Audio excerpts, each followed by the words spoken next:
सभी को राम राम और जय श्री कृष्ण। कॉम्पिटिटिव एग्जाम में क्या होता है ना कि कुछ क्वेश्चन ऐसे पूछ दिए जाते हैं जिससे आप क्या होते हैं नहीं बना पाते हैं, और नहीं बना पाते हैं तो उससे सिलेक्शन नहीं हो पाता है। और जब सिलेक्शन नहीं होता है तो आपको पता ही है कि दुख तकलीफ कितना होता है, जो वो सब तो वाकिफ होंगे ही। तो चलिए हम शुरुआत करते हैं कि फुटबॉल का कभी कभी जो क्वेश्चन पूछे जाते हैं हम उस इंपॉर्टेंट क्वेश्चन पे आपको फोकस करने की कोशिश करेंगे। बात करते हैं कि फुटबॉल का आखिर जन्म कब हुआ था। ठीक है, कब तो नहीं पूछा जा सकता, लेकिन ये पूछा जाता है कि फुटबॉल का जन्मदाता देश कौन है। तो फुटबॉल का जन्मदाता देश की अगर बात करते हैं तो यही इंग्लैंड है, जो हमारे देश पर क्या किया था, राज किया था। तो फुटबॉल का जन्म कहाँ हुआ था, तो फुटबॉल का जन्म कहाँ हुआ था, इंग्लैंड में। जब हमारे देश में प्रथम स्वतंत्रता संग्राम, जिसको सिपाही विद्रोह भी कई इतिहासकार बोलते हैं, तो प्रथम सिपाही विद्रोह कब हुआ था, तो 1857 ईस्वी में हुआ था। अब ये 1857 ईस्वी में ही आपको हम इसलिए कर रहे हैं ना, ताकि आप एक चीजों को रिलेट करके देखिएगा कि जब फुटबॉल का जन्म उस समय इंग्लैंड में हुआ था 1857 ईस्वी में, तो इस समय यहाँ भारत में 1857 का सिपाही विद्रोह चल रहा था, जिसको कई इतिहासकार प्रथम स्वतंत्रता संग्राम के नाम से भी संज्ञा देते हैं इसे। ठीक है, कब होता है, तो 1857 ईस्वी में। तो अब एक बात बताइएगा कि जो फुटबॉल का कुछ ना कुछ तो एक क्लब बना होगा, जैसे में 11 गो टीम होते हैं, 11 गो संख्या होती है, सॉरी 11 गो संख्या होती है खिलाड़ियों की, तो कुछ ना कुछ तो टीम का नाम बना होगा। तो हाँ, कुछ उस टीम का नाम क्या था, तो शेफील्ड फुटबॉल क्लब। उस टीम का नाम क्या था, शेफील्ड फुटबॉल क्लब।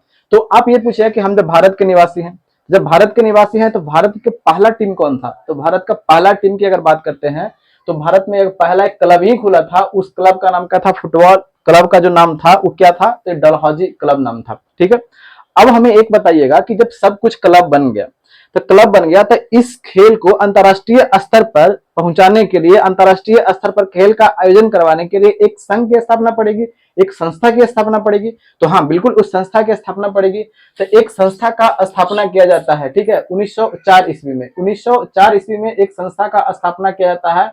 उस संस्था का नाम क्या है, फीफा। ये काफी ज्यादा इंपॉर्टेंट है, इसे आप वीवीआई नहीं, जितना बार वीवीआई लगाना चाहते हैं उतना लगा लीजिएगा। यहाँ से अब जो यहाँ तक याद है तो फिर भी ठीक है, नहीं याद है तो कोई दिक्कत नहीं है, लेकिन यहाँ से जो आपको हम बताते चल रहे हैं ना, यहाँ से आपको याद करना बहुत ज्यादा जरूरी है। ठीक है, फीफा का पूछा जाता है कि स्थापना कब हुआ था, तो 1904 ईस्वी में होता है स्थापना इसका। इसका स्थापना कहाँ हुआ था, तो इसका स्थापना हुआ था पेरिस। तो पेरिस कहाँ की राजधानी है, तो पेरिस फ्रांस की राजधानी है। ठीक है, यहाँ तक तो कोई दिक्कत नहीं है, यहाँ तक हमें समझ में भी आ रहा है। और समझना क्या है, ये तो बस चीजों को देखना है। ठीक है, कभी कभी ये होता है ना कि इसका जैसे में फीफा है, तो फीफा का फुल फॉर्म पूछा जाता है एग्जाम में। कई बार हमने देखा है कि एग्जाम में पूछा जाता है, तो इसका पूरा नाम क्या होता है, तो federation international D football association. ठीक है, तो ये एग्जाम में पूछे जाते हैं। तो इसका अब फुल फॉर्म ध्यान में रखिएगा, क्या, federation international D football association. इसका किसका नाम है, तो ये फीफा का नाम है। ठीक है, अब हमें ये बताइएगा कि इसका कहीं ना कहीं तो हेडक्वार्टर, जिसका आप मुख्यालय बोलते हैं, ऑफिस बोलते हैं, तो इसका मुख्यालय की अगर बात करते हैं तो इसका मुख्यालय कहाँ है, तो ज्यूरिख। ये ज्यूरिख कहाँ पड़ता है, तो ये ज्यूरिख पड़ता है स्विट्जरलैंड में। ठीक है, ये स्विट्जरलैंड में पड़ता है। ठीक है, ये स्विट्जरलैंड में ज्यूरिख पड़ता है। चलिए एक बार फिर से हम देख लेते हैं, जन्मदाता देश कौन है, तो कहिए कि इंग्लैंड है। कब, सबसे पहली बार तो 1857 ईस्वी में होता है। ठीक है, जो उस संस्था का नाम रखा गया, जो क्लब बनाया गया था, उस क्लब का नाम क्या था, तो शेफील्ड फुटबॉल क्लब था। ठीक है, उस क्लब का नाम क्या था, तो शेफील्ड फुटबॉल क्लब। अब भारत में जो क्लब बना था उस क्लब का नाम क्या था, तो डलहौजी क्लब था। ठीक है, बात करते हैं कि इसके लिए एक संस्था की स्थापना किया गया था, उस संस्था का नाम क्या था, तो फीफा। फीफा का पूरा नाम क्या होता है, फेडरेशन इंटरनेशनल डी। ये डी है ना, जो फ्रांसीसी शब्द है। ठीक है, ये जो फीफा देख रहे हैं ये फ्रांसीसी शब्द है, तो फेडरेशन इंटरनेशनल डी। अब डी बिल्कुल लगाना नहीं भूलिएगा। ठीक है, क्योंकि ये उसमें ऐड होते हैं, तो federation international D football association इसका पूरा नाम हो गया। ठीक है, बात करते हैं कि इसका मुख्यालय कहाँ है, तो इसका मुख्यालय ज्यूरिख में है। ये ज्यूरिख कहाँ पड़ता है, तो ये ज्यूरिख पड़ता है कहाँ में, तो ये ज्यूरिख पड़ता है स्विट्जरलैंड में। इसकी स्थापना कहाँ हुआ था, तो इसका स्थापना होता है पेरिस में। पेरिस कहाँ की राजधानी है, तो फ्रांस की राजधानी है। यहाँ तक कोई दिक्कत, तो कोई दिक्कत नहीं है। अब इसमें क्या होता है ना कि कुछ ये शब्दावली है, या शब्दावली है, फिर फुटबॉल के माप वगैरह भी पूछे जाते हैं, वो हम देख लेते हैं। अगर बात करते हैं ये मैदान की, तो मैदान की लंबाई होगी और फिर उसके बाद में क्या होगी, चौड़ाई होगी। तो मैदान की अगर लंबाई की बात करते हैं और फिर उसके बाद में हम चौड़ाई की बात करते हैं, दो चीज तो होगा नहीं। दो चीज होगा ना, लंबाई होगा और फिर उसके बाद में चौड़ाई होगा। तो लंबाई की अगर बात करते हैं तो लंबाई 91 मीटर से लेकर के कितना तक होता है, 120 मीटर तक होता है। कितना मीटर तक होता है, 91 मीटर से लेकर के 120 मीटर तक इसकी लंबाई होती है। चौड़ाई की अगर बात करते हैं तो इसकी चौड़ाई जो होती है ये 45 मीटर से लेकर के कितने मीटर तक की होती है, 91 मीटर तक की होती है। ठीक है, इतने इतने के बीच में इसका क्या होता है, मैदान का लंबाई और चौड़ाई होता है। ठीक है, अब हमें फुटबॉल जिससे खेल होता है ये फुटबॉल, उसका माप कितना होता है। ठीक है, तो फुटबॉल की अगर माप अगर बात करते हैं तो इसका माप जो होता है ये माप होता है 396 ग्राम से लेकर के 453 ग्राम तक होता है। ठीक है, यानी आप फीट में या लमसम कह सकते हैं कि 1 पाउंड के आसपास में इसका क्या होता है, वजन होता है।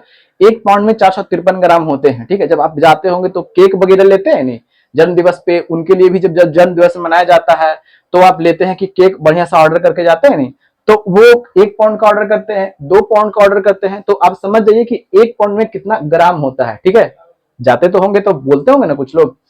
अब देखिएगा, माप हमने देखा, अब कुछ शब्दावली भी तो होते हैं, कुछ ना कुछ तो इसमें बोला जाता है, तो एग्जाम में पूछे जाते हैं, वो हम देख लेते हैं। शब्दावली की अगर बात करते हैं कि इसमें जो इस्तेमाल होने वाले जो शब्द हैं कौन कौन से हैं। ठीक है, ये काफी ज्यादा पूछा जाता है और इससे बच्चे क्या होते हैं कि बहुत कम ही बना पाते हैं।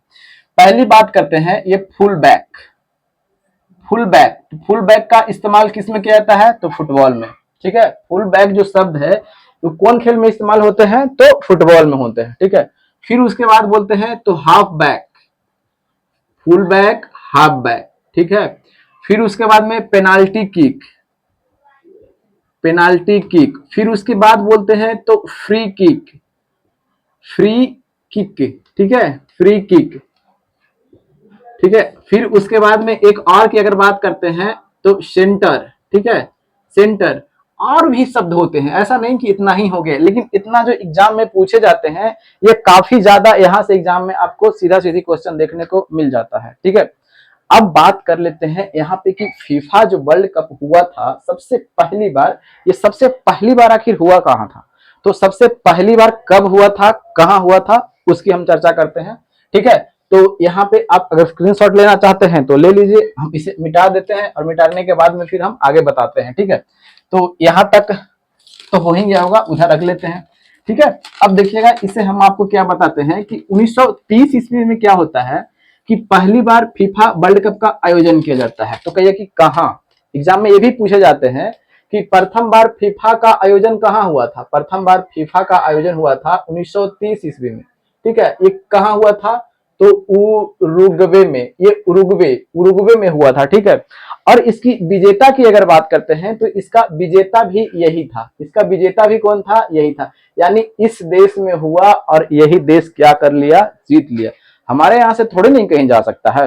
ये कौन बोल रहा है, ये उरुग्वे बोल रहा है। 1930 ईस्वी में प्रथम फुटबॉल विश्व कप होता है फीफा का, और उसके बाद में ये कौन देश जीत लेता है, उरुग्वे देश जीत लेता है। ठीक है, फिर उसके बाद बात करते हैं कि 2022 में भी फीफा का वर्ल्ड कप हुआ, तो कहिए कि हाँ हुआ। तो ये फीफा का वर्ल्ड कप हुआ कहाँ था, तो ये कहिए कि कतर में हुआ था। ठीक है, कतर में होता है, और जब कतर में होता है तो इसका विजेता टीम तो कुछ ना कुछ कोई ना कोई तो होगा ना, तो कहिए कि हाँ होगा। तो इसका विजेता टीम की अगर बात करते हैं तो विजेता टीम कौन था, अर्जेंटीना। ठीक है, अर्जेंटीना इसका क्या था, विजेता था। ये मेसी के नेतृत्व में अर्जेंटीना क्या करता है कि फीफा वर्ल्ड कप 2022 का क्या कर लेता है, जीत लेता है। किसको हरा करके, तो ये फ्रांस को हरा करके, यानी फ्रांस को क्या कर देता है, हरा देता है। और फिर उसके बाद में क्या होता है, 2022 का फीफा वर्ल्ड कप ये जीत जाता है। अब ये कितने साल पर होते हैं, तो ये 4 साल पर होते हैं। ये 4 साल पर एक बार आयोजन होते हैं फीफा वर्ल्ड कप का। ठीक है, तो आप ये पूछिएगा कि अब अगला बार आयोजन इसका कहाँ होगा। 2022 में तो कतर में हो चुका है, तो अगला बार ये काफी ज्यादा इंपॉर्टेंट है। तो 2026 में इसका आयोजन कहाँ पे होगा, ये सबसे ज्यादा इंपॉर्टेंट है, इसको आप ट्रिपल स्टार मार करके रखिएगा। ये 2026 में इसकी आयोजन की अगर हम बात करते हैं तो 2026 में इसका आयोजन होगा।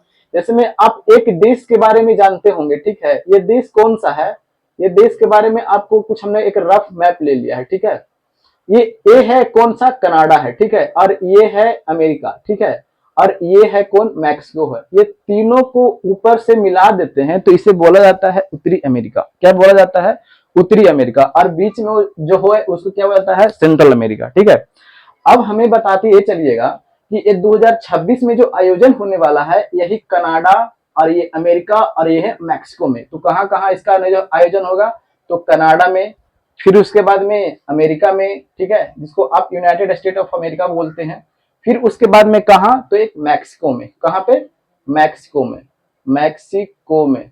ठीक है, ये मैक्सिको में तीनों जगह पे क्या होंगे, ये संयुक्त रूप से इसका 2026 का फीफा वर्ल्ड कप का क्या किया जाएगा, आयोजन किया जाएगा। ठीक है, बात यहाँ पे एक बात और कर लेते हैं कि इसमें टीमों की संख्या कितनी होगी। तो इसमें टीमों की अगर संख्या की बात करते हैं तो टीमों की संख्या कितनी होगी, तो टीम होंगे 48। कितने टीम होंगे, 48 टीम होंगे। ठीक है, तो एग्जाम में जैसे क्वेश्चन पूछे जाते हैं, ठीक है, तो हमने क्या किया, सभी को यहाँ पे आपको परोसने का काम किया है। और वीडियो आपको अच्छा लगता होगा तो लाइक एंड सब्सक्राइब जरूर कीजिएगा, दोस्तों के पास शेयर कीजिएगा अगर आपकी इच्छा हो तो। अगर थोड़ा सा सपोर्ट दिखाना चाहते हैं तो दिखा सकते हैं, और नहीं तो कोई बात नहीं है। तो फिर मिलते हैं अगले वीडियो में, तब तक के लिए हंसते रहिए, मुस्कुराते रहिए और अपनों का ख्याल रखिए। जय हिंद, जय भारत। और हाँ, अपने जन्म दिवस पर एक पेड़ जरूर लगाइए।